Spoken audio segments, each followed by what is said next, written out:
इस मूवी का स्टार्ट होता है और स्टार्ट में हमें एक लड़की दिखाई जाती है। इस लड़की का नाम मित्सुआ है। इसने रात में एक सपना देखा था, मगर उसे याद नहीं कि उसने सपने में क्या देखा था। तभी वो बाहर आती है और अपनी सिस्टर और अपनी नानों के साथ ब्रेकफास्ट करने के लिए रेडी होती है। मित्सुआ की मॉम की डेथ हो चुकी है, जबकि उसके फादर उन्हें छोड़कर चले गए हैं। उसके फादर पहले तो मंदिर के पुजारी थे, मगर फिर वो शहर चले गए और अब शहर के मेयर बनना चाहते हैं। अब ये सब ब्रेकफास्ट कर ही रहे होते हैं कि टीवी पर एक न्यूज आती है जिसमें बताया जाता है कि उनके गाँव में एक कॉमेट गिरेगा, जिसका नाम वो धूमकेतु बताते हैं और कहते हैं कि धूमकेतु 1200 सालों के बाद एक दफा ही आता है। वहाँ ये वार्निंग भी दी जाती है कि वो उनके गांव में गिर भी सकता है और उसे डिस्ट्रॉय कर सकता है। अब मित्सुआ स्कूल चली जाती है और स्कूल में वो अपनी नोटबुक पे लिखा देखती है, हु आर यू। तभी उसकी टीचर उसे आवाज देती है। अब जैसे ही वो अपनी टीचर की आवाज सुनकर खड़ी होती है तो उसकी टीचर उससे कहती है, चलो कम से कम तुम्हें अपना नाम तो याद है, मेरे बुलाने पे तुम खड़ी तो हो गई हो। अब जब वो अपने दोस्तों से मिलती है तो उसके दोस्त उसे बताते हैं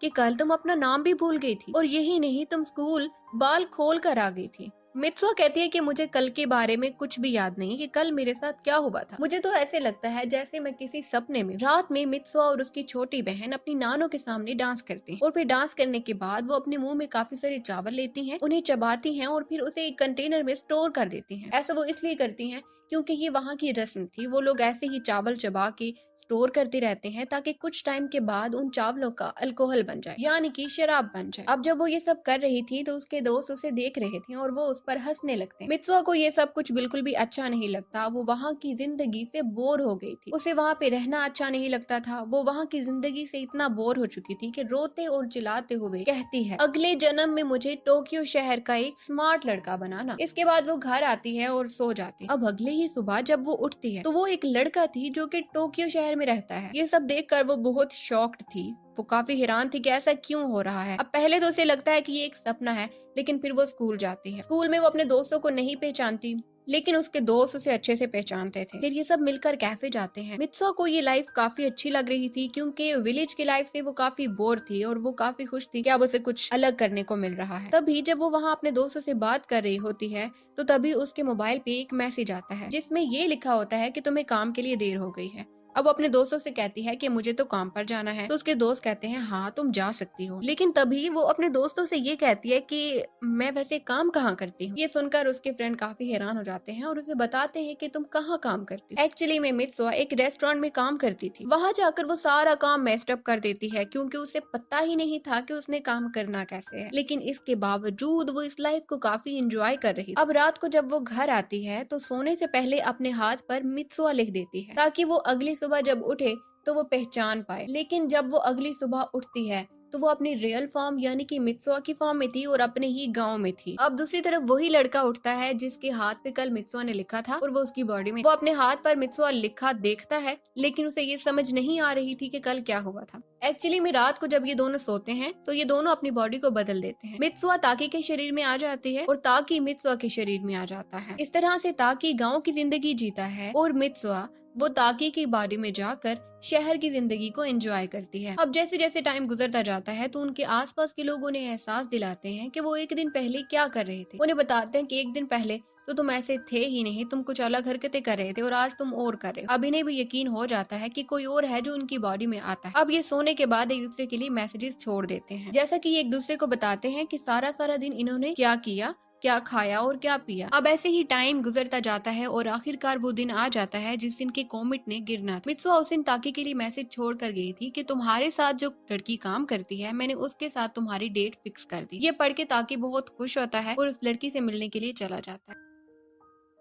लेकिन मित्सुआ बहुत सैड होती है क्योंकि वो आहिस्ता आहिस्ता अब ताकी को पसंद करने लगी थी। यहाँ ताकी उस लड़के को मिलने जाता है, लेकिन वो लड़की ताकी से कहती है कि आज मुझे ऐसा नहीं लगा कि मैं तुम्हारे साथ थी, ऐसा लगा जैसे तुम कहीं और थे और तुम बदले बदले हो, जैसा कि तुम किसी और के बारे में सोच रहे थे। अब ताकी जब वापस आता है तो वो मित्सुआ के नोट पढ़ता है जहाँ उसने लिखा था कि आज रात तुम्हें आसमान में धूमकेतु नजर आएगा। वो ऐसा ही करता है, आसमान में देखता है मगर उसे कोई धूमकेतु नजर नहीं आता। फिर वो मित्सुआ को कॉल करता है मगर उसकी कॉल नहीं मिलती क्योंकि उसका नंबर नॉट रीचेबल था। जबकि यहाँ मित्सुआ आसमान में देखती है जहाँ उसे धूमकेतु नजर आता है जो कि 2 पार्ट्स में डिवाइड हो जाता है। इसके बाद दिखाया जाता है कि टाइम गुजरता जाता है मगर अब मित्सुआ ताकि के शरीर में वापस नहीं आती। वो काफी परेशान था, उसे बहुत ज्यादा मिस भी करता है। वो चाहता है कि मित्सुआ से दोबारा मिले, लेकिन उसे नहीं पता कि मित्सुआ का गांव कहाँ है। वो अपनी यादों से मित्सुआ के गांव का स्केच ड्रा करता है कि कहाँ मंदिर होता था, कहाँ स्कूल होता था, पूरा एक स्केच ड्रा करता है ताकि वो उसे मिल सके। अब वो अपने दो दोस्तों के साथ उसके गांव को ढूंढने के लिए निकल जाता है। अब वो काफी ढूंढता है मगर वो मित्सुआ का गांव ढूंढ नहीं पाता। तभी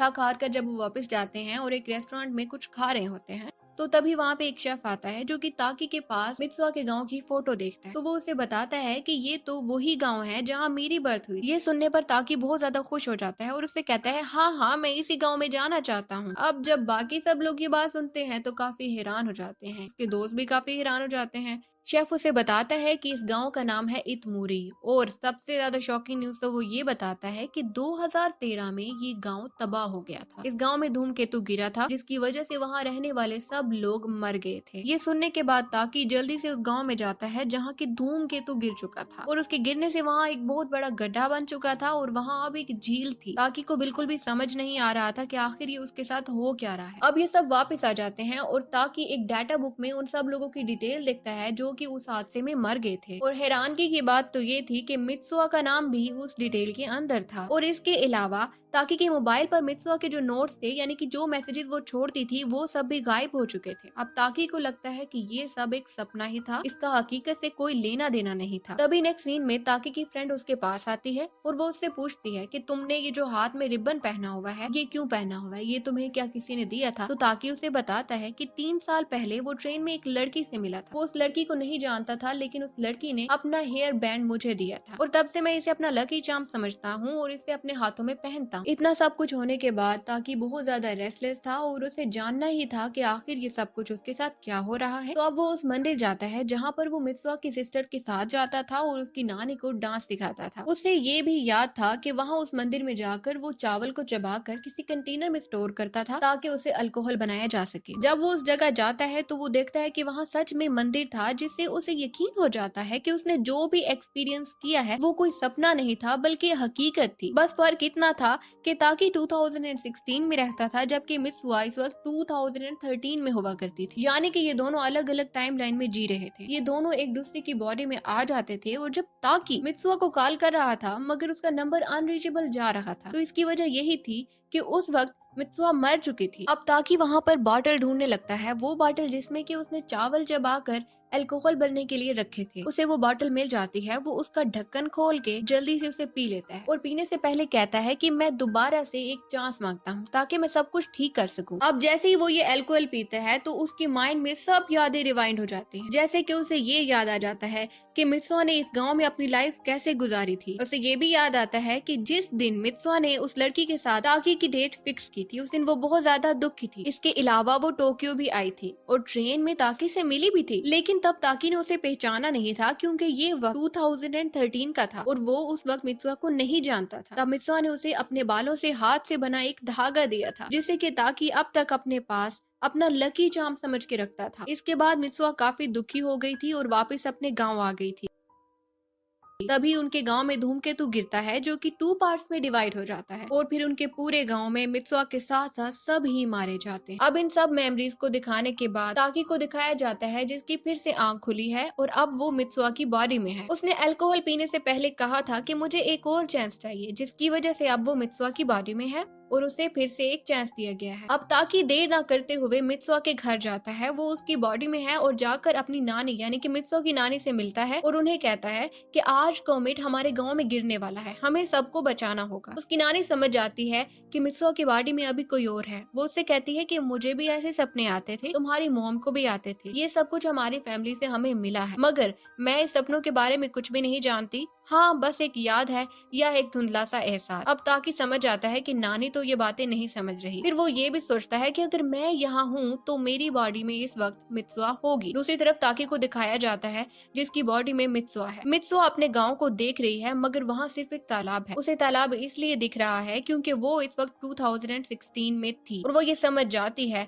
कि धूमकेतु हमारे गाँव में गिरा था जिसकी वजह से हमारा गाँव तबाह हो गया था। तभी उसे ताकि की आवाज आती है जो वहाँ पहुँच जाता है। लेकिन ताकि इस वक्त 2013 में था जबकि मित्सुआ 2016 में थी। ये दोनों अलग अलग टाइमलाइन में थे, इसलिए एक दूसरे को देख नहीं पा। लेकिन तभी सूरज ढलने लगता है और शाम हो जाती है। जापानीज के हिसाब से शाम एक ऐसा टाइम है जिस वक्त हम वो चीजें भी देख सकते हैं जिन्हें कि कोई भी नहीं देख सकता। अब जैसे ही शाम होती है, सूरज ढलता है, तो ये दोनों पहली दफा एक दूसरे को देखते हैं। अब ताकि मित्सुआ का बैंड वापस करके उसे कहता है, जब ये बैंड तुमने मुझे दिया था तब मैं तुम्हें नहीं जानता था और अब मैं तुम्हें जानता हूँ। इसके बाद वो दोनों धूमकेतु को देखते हैं जो कि 2 पार्ट्स में डिवाइड हो गया था। अब ताकि जल्दी से मित्सुआ से कहता है, इससे पहले कि हम एक दूसरे को भूल जाएं, तुम जल्दी से अपना नाम मेरे हाथ पे लिख दो और मैं अपना नाम तुम्हारे हाथ पे लिख दूंगा। ताकि मित्सुआ के हाथ पे अपना नाम लिख देता है, लेकिन जैसे ही मित्सुआ ताकि के हाथ पे अपना नाम लिखने ही वाली होती है तो वो गायब हो जाती है। इसके बाद ताकि जल्दी से कि मैं भूल ना जाऊं, वो जल्दी से अपने हाथ पे उसका नाम लिखने ही लगता है, लेकिन वो जैसे ही स्टार्ट करता है तो वो उसका नाम भूल जाता है और वहाँ मित्सुआ को दिखाया जाता है जो कि अपने टाउन को बचाना चाहती है। वो देखती है कि धूमकेतु 2 हिस्सों में डिवाइड हो गया है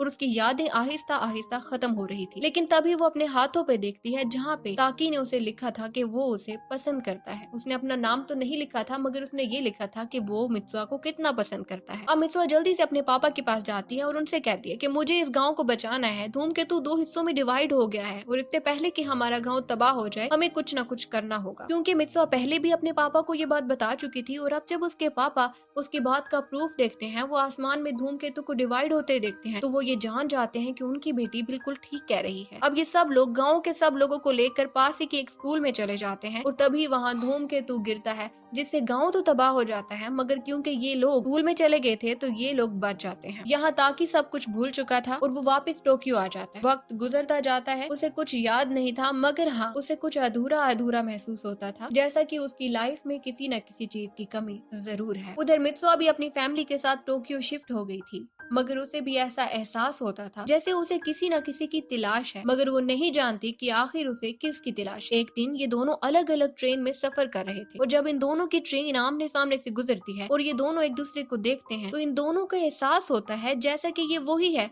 जिसकी तलाश इन्हें थी। अब जब ये दोनों अपने अपने स्टेशन पे उतरते हैं तो उसके बाद ये पागलों की तरह एक दूसरे को ढूंढते हैं। एक दूसरे को ढूंढते ढूंढते आखिरकार स्टेयर पर ये दोनों एक दूसरे के सामने होते हैं। अब ये दोनों बात तो नहीं करते और एक दूसरे को क्रॉस कर लेते हैं, लेकिन तभी ताकि से रहा नहीं जाता और वो मित्सुआ से कहता है, क्या हम पहले मिल चुके हैं? तो वो कहती है, हाँ शायद। उसकी आंखों में आंसू थे और तभी ये दोनों एक दूसरे से पूछते हैं, व्हाट्स योर नेम? और यही ये मूवी योर नेम एंड हो जाती है।